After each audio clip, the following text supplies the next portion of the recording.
Okay, let's jump right in.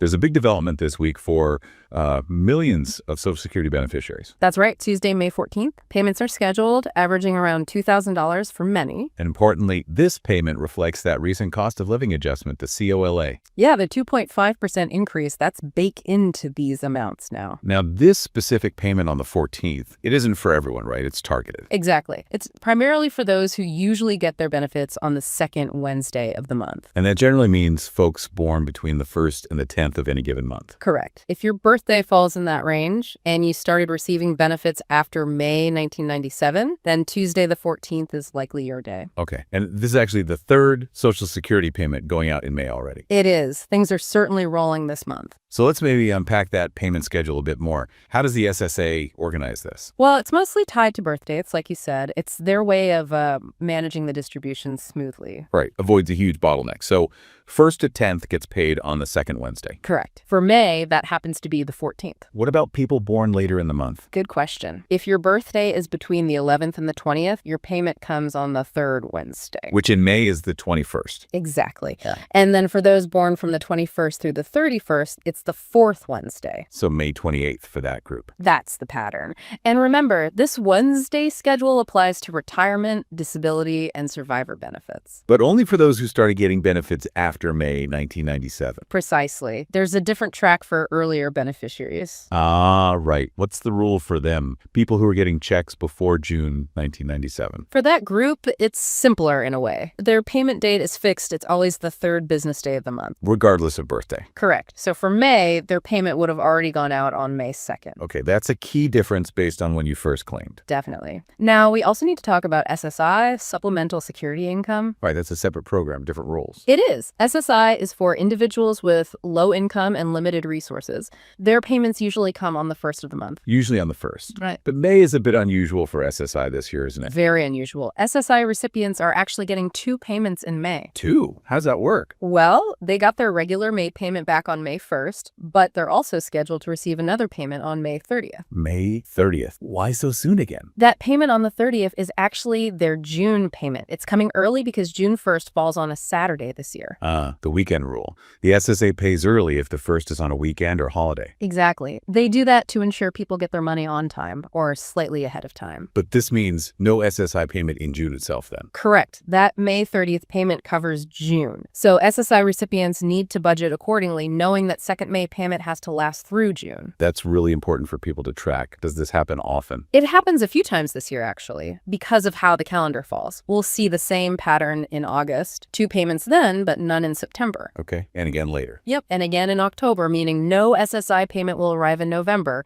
It's just these calendar quirks. Good to know. Let's shift to the payment amounts themselves. We mentioned an average around $2,000. Right. The national average retirement benefit is technically $1,999.97, just shy of $2,000. But that's just an average. Nobody should assume that's their specific amount. Absolutely not. Your actual benefit is very individual. It depends on quite a few things. Like what? What are the main factors? Primarily, it's your lifetime earnings history, how much you paid into Social Security over the years. Okay, your work record. Right. Also, the total number of years you worked and contributed, and crucially, the age you decide to start claiming benefits. All those pieces determine your final number. Exactly. What about other types of benefits, like disability or survivor benefits? What are the averages there? Sure. For disability, SSDI, the average monthly payment is around $1,581.88. Okay. And for survivor benefits, the average is slightly lower, about $1,565.52 per month. And for SSI, which we just discussed. The average SSI payment is quite a bit lower, reflecting its purpose as a needs-based program. It averages $717.87 per month. So a definite range depending on the program. Mm-hmm. Is there a maximum possible Social Security benefit someone could get? Yes, there is. For someone retiring at their full retirement age in 2025, the maximum possible monthly benefit is $4,018. Wow, over $48,000 a year. But getting that requires a very consistent history of earning the maximum taxable amount throughout your working life. It's not typical. And how does your claiming age affect even that maximum? Significantly. If you claim benefits as early as possible at age 62, the maximum you could get drops quite a bit, down to about $2,831 per month. That's a big reduction. It is. But on the flip side, if you can wait past your full retirement age, delaying until age 70, Maximum goes up. considerably. It can increase to as much as $5,108 per month.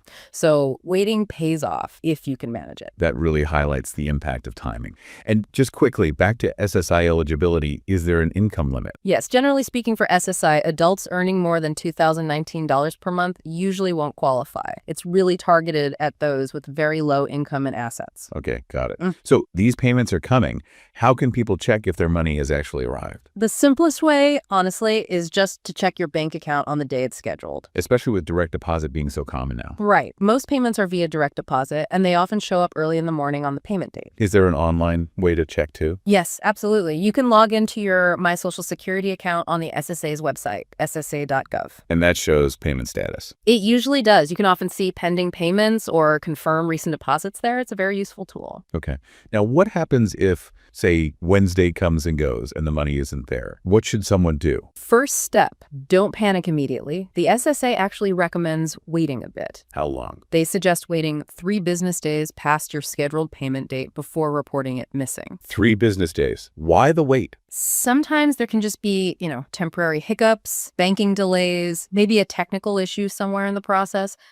Giving it those 3 days allows time for those sorts of things to resolve themselves. Okay, makes sense. But if it's still not there after 3 business days, Then it's time to act. You should contact the Social Security Administration directly. how? Phone? In person? Either way works. You can call their main number, or you could visit a local Social Security office. And you'll need your Social Security number handy, I assume. Definitely. Have that ready so they can look up your record quickly and figure out what's going on. We mentioned earlier that the May 14th payment might feel a bit late to some people. Why is that? It's purely down to the calendar this year.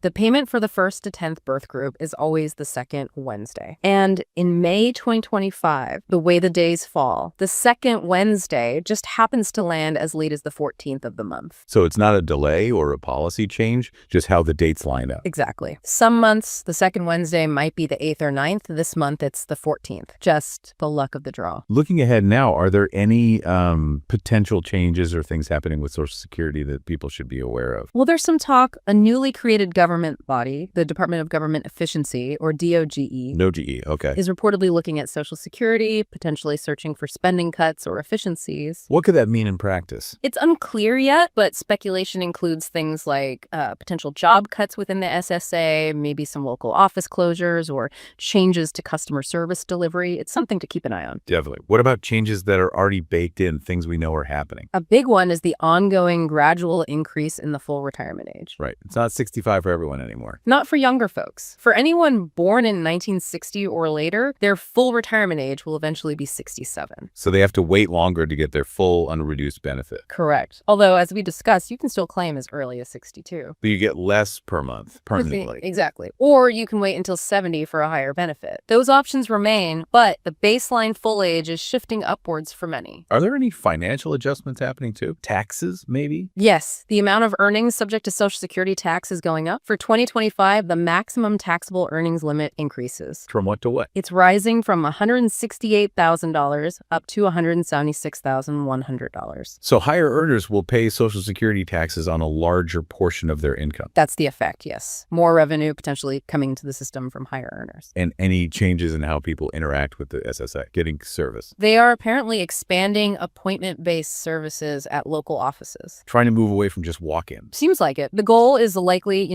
better efficiency, maybe shorter wait times if you have a scheduled appointment. Okay, lots of moving parts, both current and potential. It always pays to stay informed about Social Security. It's such a vital program for so many people. Absolutely. So the key takeaway for this week is that May 14th payment for the 1st to 10th group, and remembering the different schedules for others and for SSI. Right. Check your bank, check your My Social Security account online if you can, know your expected date. And don't hesitate to contact the SSA if your payment is genuinely late after waiting those 3 business days. Exactly. Be proactive if there seems to be a real issue. Well, this has been really informative. Thanks for breaking it all down. Happy to help clarify things. And for everyone listening, staying up to date on these details is really key for managing your finances.